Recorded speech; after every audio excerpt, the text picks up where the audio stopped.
मेरा नाम अक्षय है। मैं पेशे से एक वकील हूँ। एक दिन मैं अपने ऑफिस में हमेशा की तरह बैठा था। एक पार्टी आई, हाथ में पेपर बैग, जुरीदार चेहरा, बड़ी हुई दाढ़ी, गंदे कपड़े और बोले, हम पूरी जमीन पर स्टे लगाना चाहते हैं। अन्य कौन से कागजात की आवश्यकता है और इसका कितना खर्च होगा? मैंने उन्हें बैठने को कहा। वह कुर्सी पर बैठ गए और उनके सारे दस्तावेज चेक किए।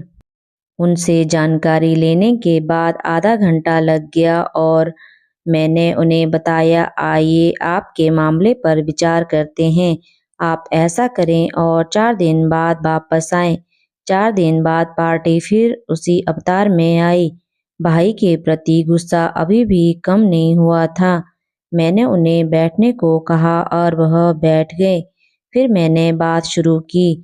मैंने आपके दस्तावेज देखे। आप दोनों भाई और एक बहन, आपके माता पिता आपके बचपन में ही चले गए थे। आपकी शिक्षा 9वीं पास, छोटा भाई एमए बीएड। आपने अपने भाई की शिक्षा के लिए स्कूल छोड़ दिया। खेती में लंगोटी पर मेहनत की। नितिन जीजा जी के कुएं पर पत्थर फोड़े। गणेश बाबू के गन्ने के खेत में मेहनत की, लेकिन भाई की शिक्षा के लिए पैसों की कमी नहीं आने दी। एक बार बहन खेत में गाय भैंस को चरा रही थी। आपका भाई स्कूल से आ गया था। कैसे वह भैंस के पीछे गया और उसे भैंस के सींग लग गए। संपूर्ण शरीर खून से लथपथ हो गया था। आप उसे कंधे पर उठाकर नजदीकी गांव में ले गए। वास्तव में उसमें आपकी उम्र भी कुछ ज्यादा नहीं थी। आपके भाई ने बीए में एडमिशन लिया। आपने फिर से जोरदार श्रम करना शुरू कर दिया, लेकिन अचानक उसे किडनी की समस्या होने लगी। बहुत सारे अस्पतालों में इलाज किया, बाहर का भी किया, लेकिन कुछ असर नहीं हुआ। अंत में डॉक्टर ने किडनी निकालने को कहा। अफसर बनने के बाद बहुत घूमना पड़ता है, काम करना पड़ता है। तुम्हें हमसे ज्यादा तकलीफ होगी। हम खेती में रहने वाले लोग, हमें एक किडनी होगी तो भी चलेगा। ऐसा कहकर आपने अपने भाई को एक किडनी डोनेट कर दी। आपकी पत्नी के नहीं कहने के बावजूद आपने किसी की ना मानी। भाई एमए की पढ़ाई के लिए हॉस्टल पर रहने गया। घर में अगर कभी नॉनवेज बनता था तो आप डिब्बे में पैक करके अपने छोटे भाई के लिए ले जाते थे। कोई त्योहार आया तो पूरियों का डिब्बा घर से लेकर आप हॉस्टल का अंतर 25 किलोमीटर पर उसे देने के लिए साइकिल से जाते थे। उसके बाद जब छोटे भाई को नौकरी लगी तो आपने गांव में मिठाई बंटवाई। 3 साल पहले उसकी शादी हुई थी। भाई को नौकरी मिल गई, भाई की शादी हो गई। अब तुम पत्नी बच्चों के साथ सुखी रहोगे।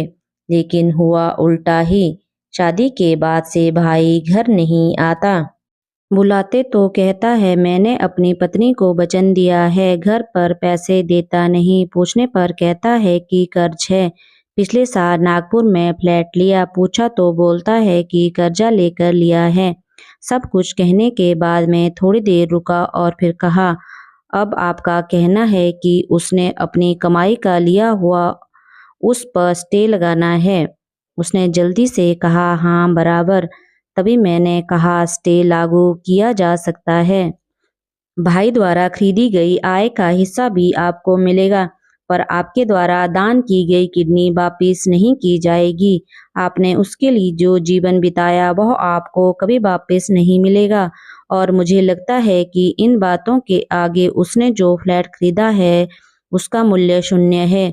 वकील की यह सब बातें सुनकर उसका मन बदल गया। तभी वकील ने उसे कहा, आप उसकी तरह मत बनो। वह भिखारी निकला और आप दिलदार थे और दिलदार ही रहिए। देखना, आपको किसी भी चीज की कोई कमी नहीं होगी।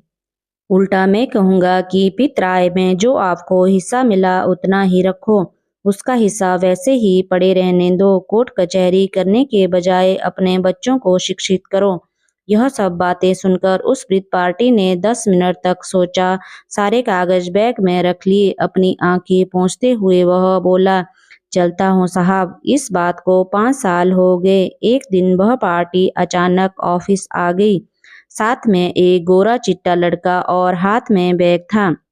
मैंने कहा उन्हें बैठने को, तभी वह बोला, मैं बैठने के लिए नहीं आया हूँ साहब, मिठाई देने आया हूँ। यह मेरा बेटा न्यूजीलैंड में रहता है, कल ही आया। अब गांव में 3 मंजिला घर है, 8-9 एकड़ खेती ली है।